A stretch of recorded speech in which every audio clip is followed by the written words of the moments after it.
Assalamualaikum warahmatullahi wabarakatuh. Waalaikumsalam warahmatullahi wabarakatuh. Kami dari kelompok 10 Statistika Lingkungan B akan mempresentasikan tentang bakteri kolitinja di Sungai Winongo. Sebelum itu, izinkan saya selaku moderator memperkenalkan anggota kelompok 10, yang mana terdapat saya sendiri, Nadifa Herunisa, dengan NIM 205132221, yang kedua yaitu Salma Yovita Balkis dengan NIM 205132222, yang ketiga yaitu Aksal Faturrahman dengan NIM 205132225, dan yang terakhir Farida Arfani dengan NIM 205132227. Baiklah, langsung saja ke pemateri pertama, yaitu Aksal Faturrahman, dipersilahkan. Baik, terima kasih kepada Mbak Nadifa. Ya, yang pertama saya ingin menjelaskan sedikit tentang apa itu statistik deskriptif. Statistik deskriptif adalah bagian dari statistika yang mempelajari tentang cara pengumpulan data dan penyajian data sehingga data tersebut lebih mudah dipahami. Statistika deskriptif hanya berkaitan dengan uraian atau keterangan-keterangan tentang suatu data atau keadaan. Dengan kata lain, statistika deskriptif memiliki fungsi untuk menjelaskan suatu keadaan, gejala, atau persoalan yang terjadi. Penarikan kesimpulan dalam statistik deskriptif hanya ditujukan pada kumpulan data yang ada. Next. Berikut merupakan bagian dari statistik deskriptif, yang dimana ada kategorial distribution dan frekuensi distribution. Setelah itu ada frekuensi biasa dan frekuensi relatif dan frekuensi kumulatif. Next.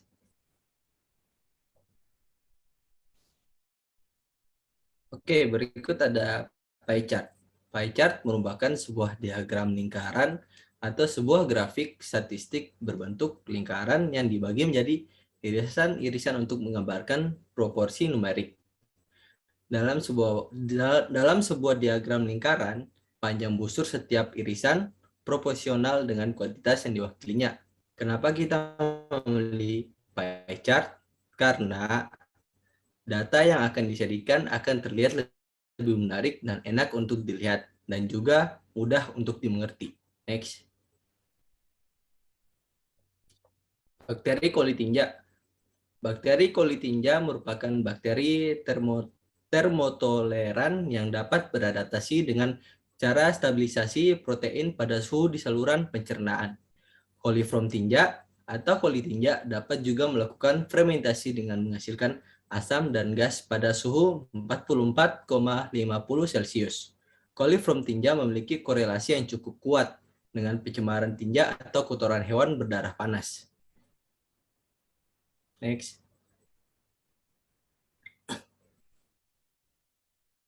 Sungai Winongo.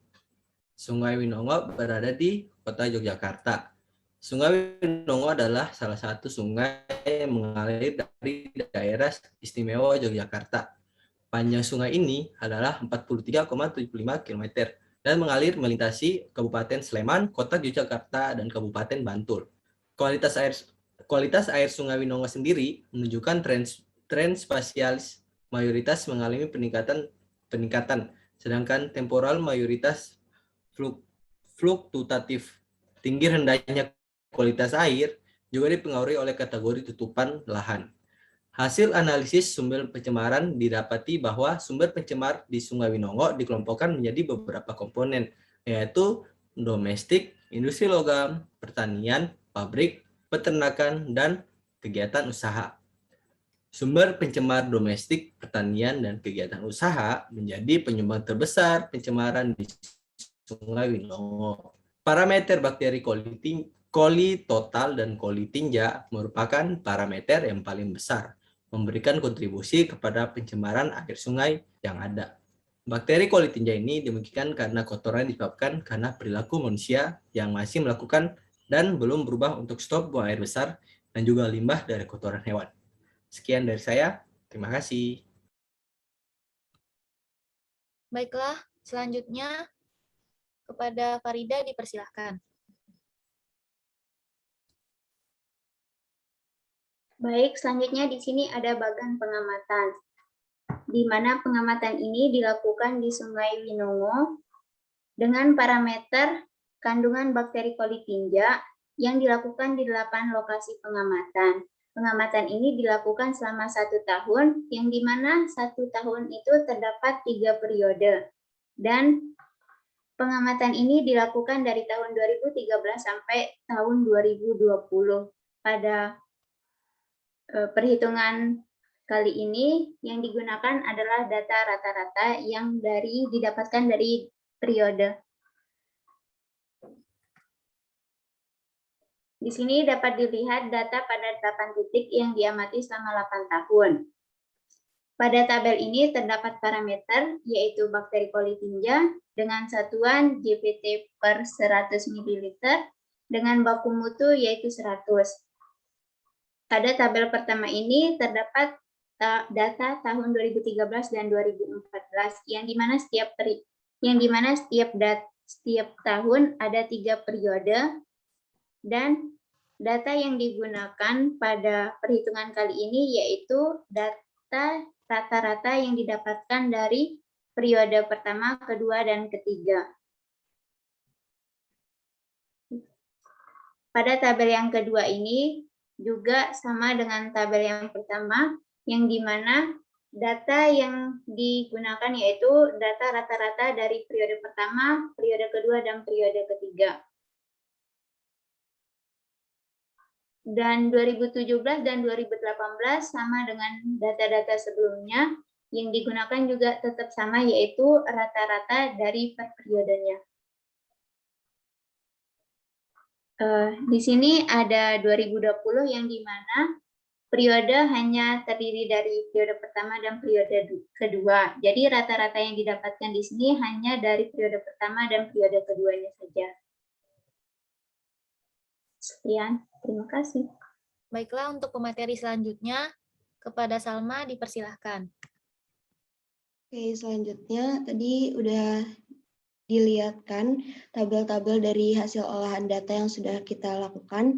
Di sini kita juga ngambilnya dari pengamatan tiap titik, ada titik 1 sampai titik 8, dengan kemudian perhitungan dari rata-rata tiap tahunnya, dari tiap periode itu dimasukkan ke dalam rata-rata tahunan. Nah, di sini pada titik pertama terlihat masing-masing persentase dari tiap tahun, dari tahun 2013, 14, 15, 16, 17, 18, 19, dan 20.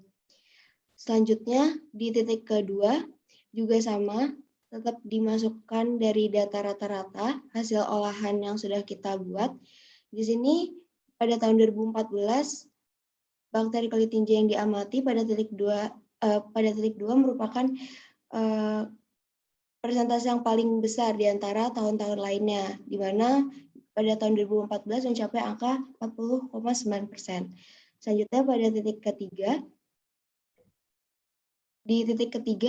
di tahun 2014 itu juga bakteri yang diamati mencapai angka 47,1%. Selanjutnya pada titik yang keempat, terdapat perbedaan yang cukup signifikan juga jika diamati di tiap tahunnya, di mana di tahun 2014 persentase yang didapatkan juga lebih tinggi di antara tahun-tahun yang lain, yang mana mencapai 53,4%. Nah, di titik kelima ada sedikit perbedaan dengan titik-titik yang sebelumnya, di mana di titik kelima ini di tahun 2015 lah yang merupakan persentase terbesar di antara tahun-tahun lainnya, yang mana mencapai angka 38,5%. Selanjutnya di titik ke-6, terdapat 3 tahun yang menjadi tahun-tahun yang paling banyak ketika diamati ditemukan bakteri coli tinja yang paling besar di tahun 2013, 14, dan 2015, di mana 2013 merupakan yang terbesar di antara tahun-tahun lainnya, yaitu 38,9%. Nah, selanjutnya di titik ke-7, di sini cukup berbeda juga dengan titik-titik yang lain, di mana di tahun 2015 dan di tahun 2020 merupakan tahun yang lebih besar di antara tahun-tahun lainnya. Nah, di tahun 2015 itu sendiri 38,1%, dan di tahun 2020 terdapat 36,6%. Selanjutnya di titik terakhir yaitu titik 8, tahun 2020 juga merupakan angka yang paling besar di antara tahun-tahun lainnya, di mana pada tahun 2020 mencapai angka 35,9%.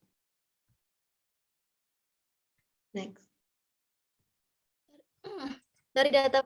Dari data pengamatan selama 8 tahun di 8 titik tersebut, maka didapatkan nilai minimum, nilai maksimum, kuartil 1, median, kuartil 3, simpangan, dan kemencengan yang ada pada 8 titik, dan juga rata-rata keseluruhan dari 8 titik di Sungai Winongo.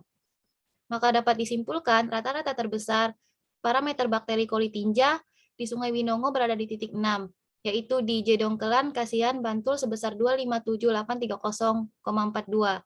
Dan rata-rata terkecil parameter bakteri coli tinja di Sungai Winongo berada di titik 2, yaitu di Jedenggung, Donekorto, Sleman sebesar 18023,54. Dari data hasil pengamatan yang didapat, menunjukkan bahwa Sungai Winongo termasuk ke dalam sungai tercemar dikarenakan belum memenuhi baku mutu yang ada. Mungkin cukup sekian presentasi dari kelompok kami. Kurang lebihnya mohon maaf. Wassalamualaikum warahmatullahi wabarakatuh. Waalaikumsalam warahmatullahi wabarakatuh. Terima kasih.